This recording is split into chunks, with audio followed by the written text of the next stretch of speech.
Hello guys, Assalamualaikum. So hari ni actually saya nak bincangkan sedikit tentang isu berkenaan dengan kenapa ramai baba baru buka kedai dalam masa setahun dalam lingkup.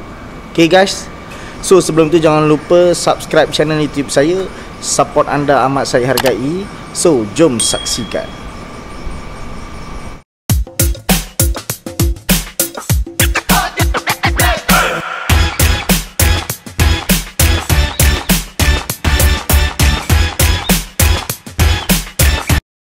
Perkara pertama biasanya adalah kurang pengalaman. So macam ni, mereka baru belajar tak sampai setahun dah sibuk nak buka kedai. So yang pertama sekali, pengalaman diorang kurang. Kurang dalam apa? Menguruskan kedai. So saya nasihatkan kepada baba-baba baru ni, jangan terlampau gelojoh untuk terus buka kedai. So korang kena belajar banyak lagi perkara tentang menguruskan staff, menguruskan kewangan, konsistensi kita bank in duit setiap hari, account bank dan sebagainya. So biasanya benda ni berlaku sebab kurang pengalaman. So nasihat saya, pengalaman ni penting untuk BBNU dalam industri barbershop. So korang kena betul-betul mencari pengalaman dan gali pengalaman korang, asah korang punya skills tu betul-betul tajam. Bila dah bersedia, baru korang boleh buka kedai. Okay, jelas? Okay guys, perkara yang kedua pula yang rata-rata yang membuatkan beginner dalam industri barbershop ni ataupun usahawan ni gagal dalam masa setahun adalah disiplin. Okay, kebanyakan mereka tidak mempunyai disiplin yang ketat. Terima kasih kak. Especially time buka kedai kan, diorang tak jaga tau. Sebab apa bekerja pun datang lambat. Apa jaminan yang korang buka kedai boleh buka awal? Betul tak? So nasihat saya kepada mereka ni, pertama sekali lah, semasa bekerja dengan orang lain tu, pastikan anda belajar tentang disiplin. Disiplin ni bukan saja tentang buka kedai awal ataupun lambat, datang kerja awal ataupun lambat, tapi disiplin kita menguruskan kedai juga penting. Contohnya yang pertama, especially setiap kedai dia ada SOP dia sendiri, betul tak? So contohnya lah, ada beberapa kedai yang SOP dia setiap orang datang pagi kena clock in, clock out ataupun punch card. Kemudian apa yang dia kena buat adalah dia kena buat 5S.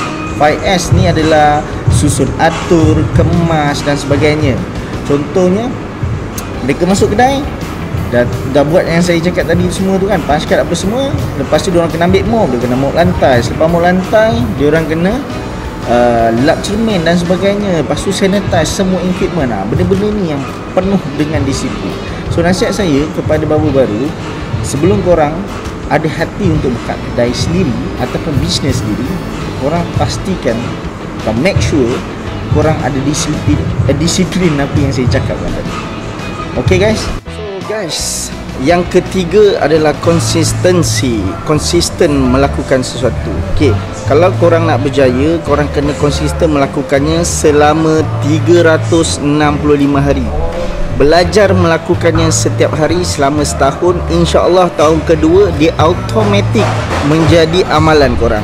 Contohnya macam solat kan, orang konsisten melakukan solat, lama-lama benda ni memang wajib, tapi dia akan sebati dengan diri korang. Okay, sama juga dengan bekerja. Okay, so kalau bekerja ni, kalau kita ada disiplin, kita ada pengalaman, tak berguna juga kalau kita tak konsisten melakukan. Ada orang dia boleh berdisiplin selama 5 hari je, hari ke-6 dia dah datang balik perangai lama. Ada orang dia boleh berdisiplin belajar selama 6 hari je, so hari ke-7 dia dah tak nak belajar. Okay, so konsisten adalah keyword yang ketiga untuk berjaya melakukan sesuatu. So contohnya korang latih diri korang untuk konsisten melakukan pekerjaan ataupun melakukan sesuatu kerja tu dengan ikhlas, maka korang akan dapat juga konsisten tu bila korang ada kedai sendiri. Sebab apa? Semasa korang berkuliah atau bekerja dengan orang lain, korang akan konsisten melakukan setiap hari, mop lantai, pagi-pagi lap cermin, pagi-pagi sanitize equipment. So bila ada kedai sendiri, korang akan buat lebih baik daripada tu. Betul tak guys? Kalau betul boleh komen kat bawah, kalau tak betul pun boleh komen kat bawah. Okay guys, so tunggu. Perkara yang keempat yang korang kena tahu, yang kebiasaannya kenapa mereka gagal adalah pengurusan kewangan yang tidak betul. So pengurusan kewangan ni penting dan jangan dipandang enteng. Kerana apa? Pengurusan kewangan ni dia perlulah disusun dengan secara dia perlulah tersusun. Okey? Sebab kalau tak tersusun, memang kita akan mengalami masalah semasa kita nak buat pembayaran semua sekali pada hujung bulan.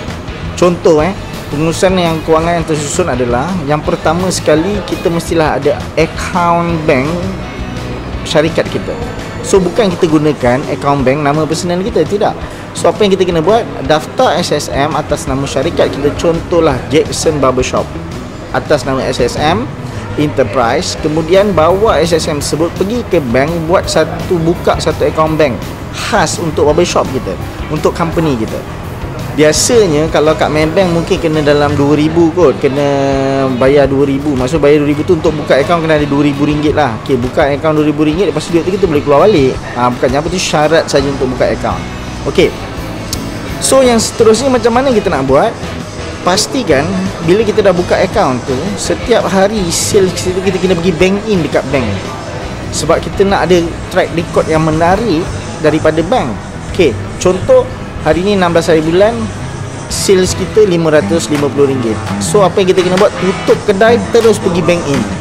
Okey, masuk ATM, duit tu pergi cash deposit, masuk. Lepas tu kan kita dapat receipt. So receipt tu kita kena simpan.